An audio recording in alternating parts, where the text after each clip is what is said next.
Ассалаумағалейкум құрметті көрермендер. Бүгін бізде ерекше видео, ерекше сәлемдесу, ерекше контент. Ендеше сіздер көп сұраған видео, біз бастаймыз, кет.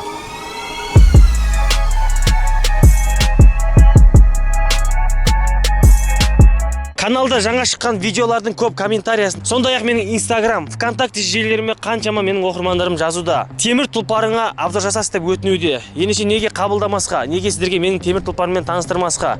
Серый волк деп айтасың, бірақ оның қандай екен көрсетпейсің дейді. Ендеше бүгін сіздерге барлығын толықтай көрсететін болам. Экранның алдына жайғасып отыр, біз бастаймыз.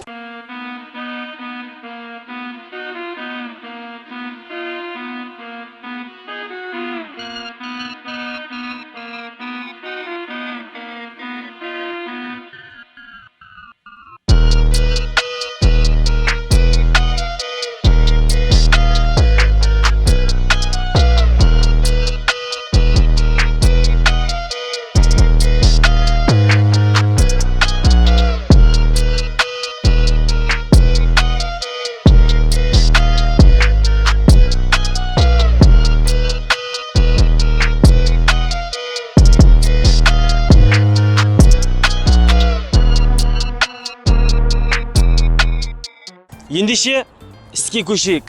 Серый волк. Бұл менің ең алғашқы 19 жасында тапқан темір тұлпарым. Әрине, барлық сіздердің арқаларыңызда.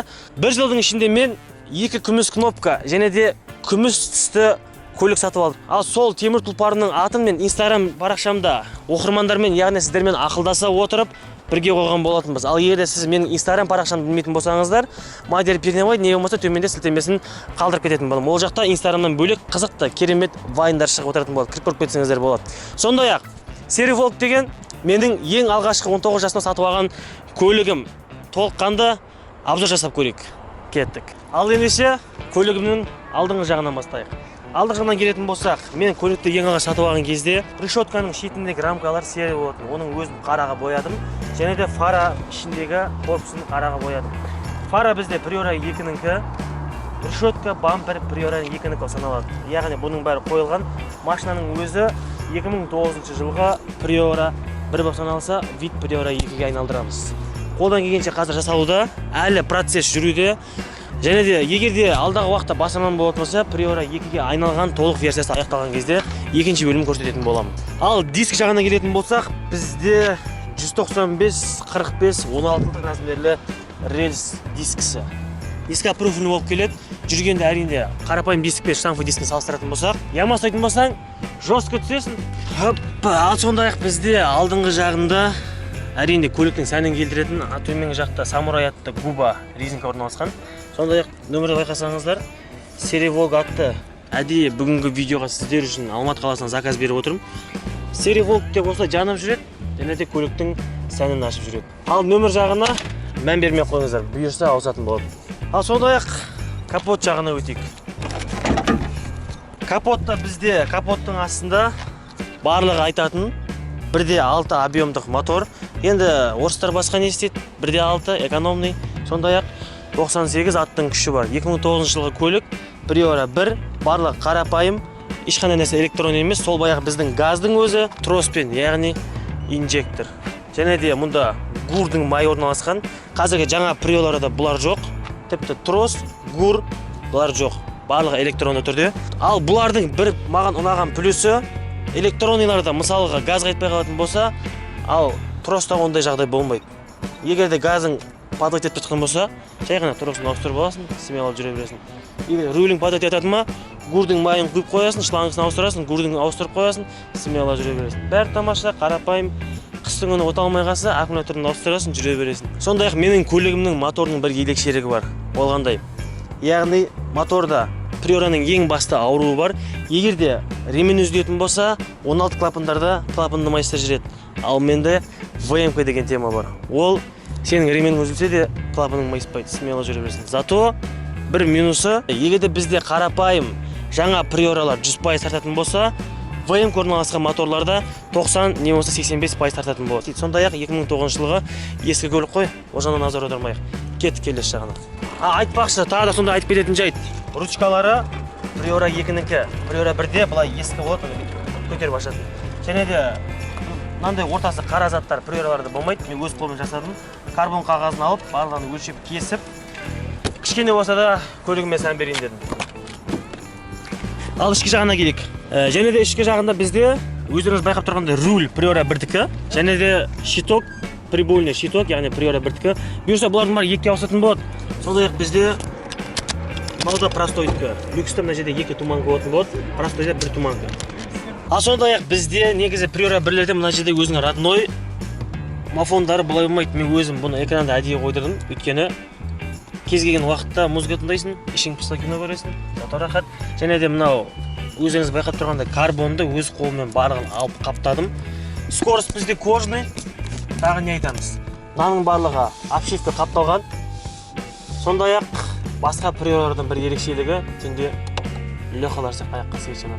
Ал сондай-ақ бізде арқа жағында не бар? Өздеріңіз байқағандай, баста мен Priora алған кезде бамперді багажды ашатын мына затымыз хром никель болатын. Мен осыны қараға ауыстырдым, бояған жоқ, қараға ауыстырдым. Сондай қара сызық. Бамперім Priora 1-дікі бұйырса 2-ге ауыстыратын болам, ал фара өзіңіз байқап тұрғандай Priora 2-ге ауыстырылған. Ішінде не бар? Сол баяғы өзіңіз білетін буфер бар, Kenwood-дікі, және де арқасында назаттар не ағып жүреді. Өзіңіз российский машинаның барлығында обязательно антифриз жүреді. Любое время антифриз бітіп қалуы мүмкін. Және де не бар? Су бар. Су енді кез келген жағдайда керек қой. Мүмкін жолда кетіп барып дәретхана ашсаң қолың жуып аласың дегенде ғой. Және де бізде қысқа дайындық, қыстың қамын жазда ойла, қар күрейтін нан яғып алған. Так, сондай-ақ бізде күрек бар, бірақ мынау да қысқа керек қой. Бірақ жаздың күні біз походқа шығатын болсақ, обязательно керек болады. Қар күрейсің, мына жермен аралайсың, ағаш аралайсың, жер аралайсың, жерді аударасың. Тағы бізде қазан яғып, кім сап қойды? В общем, походқа шыққан кезде бәрі бар. Және де менде тағы да плюсы, егерде түнде сенің арқаңнан біреу дальныйын жағып қасарысып өшірмей жатса, керемет бір управление бар. Мендегі бір плюс. Мынаны көрген адам өзі үшін өшіретін шығар, басқа не керек оларға. Ал көлікке толыққаны обзор жасап болдым деген ойдамын. Айтпақшы, тағы да бір айтып кететін жайт.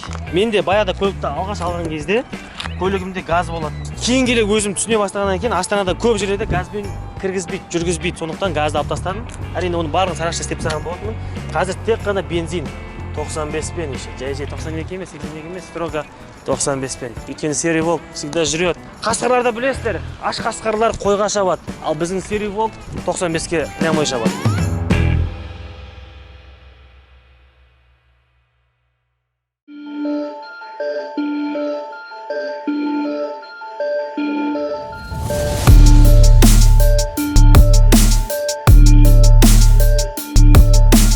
Тек қана обзор емес, тағы да көлік жайлы керемет трюктер көрсеткім келіп отыр. Ол үшін біз қазір менің Priora'мен, яғни серый волкпен вернот жасайтын боламыз, алдыңғы қолыммен. Бірақ титанка ауыр болуы мүмкін. Сол себептен простой штамповый диск салып алайық.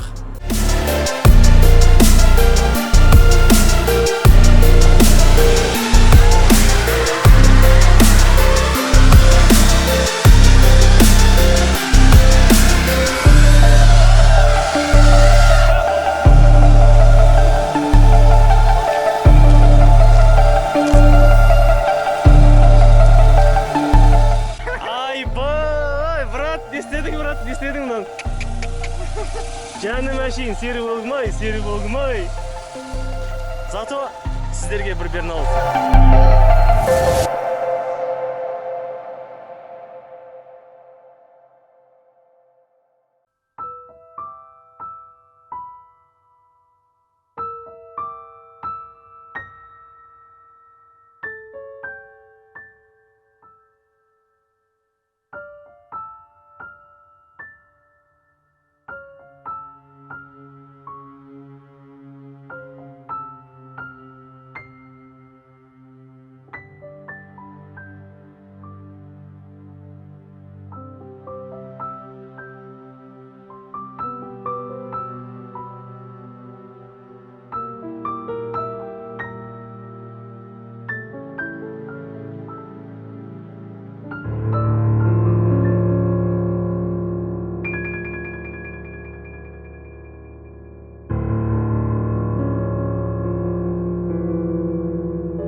Ал құрметті менің оқырмандарым, бүгін бізде Сереволктың үйлену тойы, қарсы алыңыздар. Ал енді мынау екі жастың құрметіне жиналып отыр екенбіз. Жалпы Сереволк көптен бері жырпыңдап жүріп өзіне бір қыз тауып апты. Не дейміз енді, бақытты болсын. Жалпы қызыл приора, Сереволкқа жұмысқа шығуға дайынсың ба? О, тамаша. Ал Сереволк, сен не дейсің? О, тамаша. Екі жаста разы екен, екі жаста дайын. Ендеше үйлену тойды ашық деп жариялаймыз.